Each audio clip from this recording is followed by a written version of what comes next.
വിശുദ്ധ ലൂക്ക എഴുതിയ സുവിശേഷം അധ്യായം 19 വാക്യങ്ങൾ 41 മുതൽ 48 വരെ. ജെറൂസലേമിലേക്ക് രാജകീയ പ്രവേശം. അവൻ അടുത്തു വന്ന് പട്ടണം കണ്ടപ്പോൾ അതിനെക്കുറിച്ച് വിലപിച്ചുകൊണ്ട് പറഞ്ഞു, സമാധാനത്തിനുള്ള മാർഗങ്ങൾ ഈ ദിവസത്തിലെങ്കിലും നീ അറിഞ്ഞിരുന്നെങ്കിൽ. എന്നാൽ അവ ഇപ്പോൾ നിന്റെ ദൃഷ്ടിയിൽ നിന്ന് മറയ്ക്കപ്പെട്ടിരിക്കുന്നു.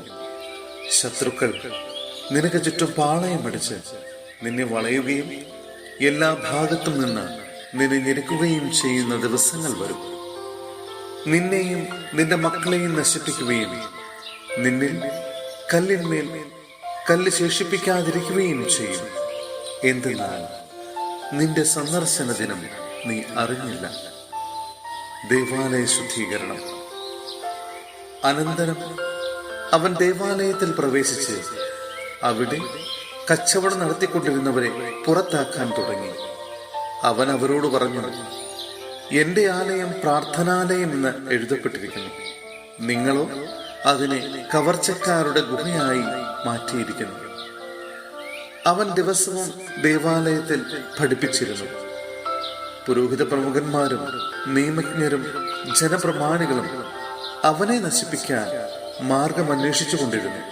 എന്നാൽ അവർക്ക് ഒന്നും ചെയ്യാൻ കഴിഞ്ഞില്ല.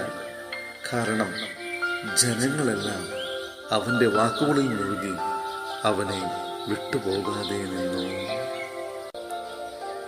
സഹോദരരെ, വിശുദ്ധ പൗലോസ് ശ്ലീഹ റോമായന സഭയ്ക്ക് എഴുതിയ ലേഖനം അധ്യായം 11 വാക്യങ്ങൾ 17 മുതൽ 24 വരെ. വിജാതിയർ പ്രാപിച്ച രക്ഷ.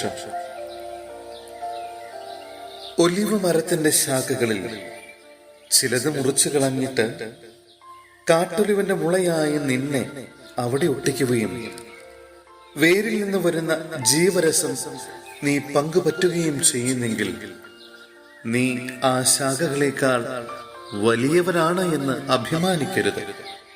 അഭിമാനിക്കുന്നെങ്കിൽ നീ വേരിനെ താങ്ങുകയല്ല, വേര് നിന്നെ താങ്ങുകയാണ് എന്ന് ഓർത്തുകൊള്ളുക.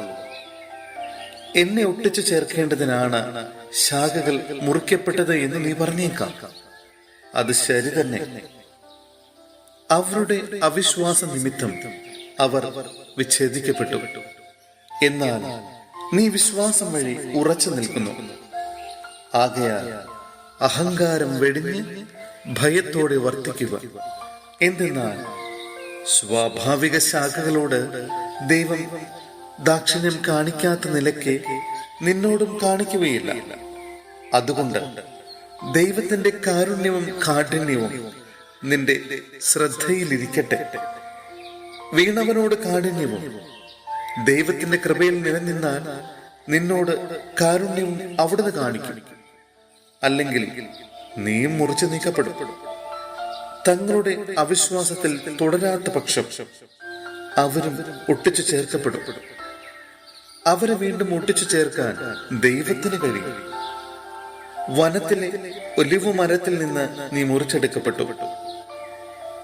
കൃഷിസ്ഥലത്തെ നല്ല ഒലിവിന്മേൽ പ്രകൃതി സഹജമല്ലാത്ത വിധം ഒട്ടിക്കപ്പെടുകയും ചെയ്തു.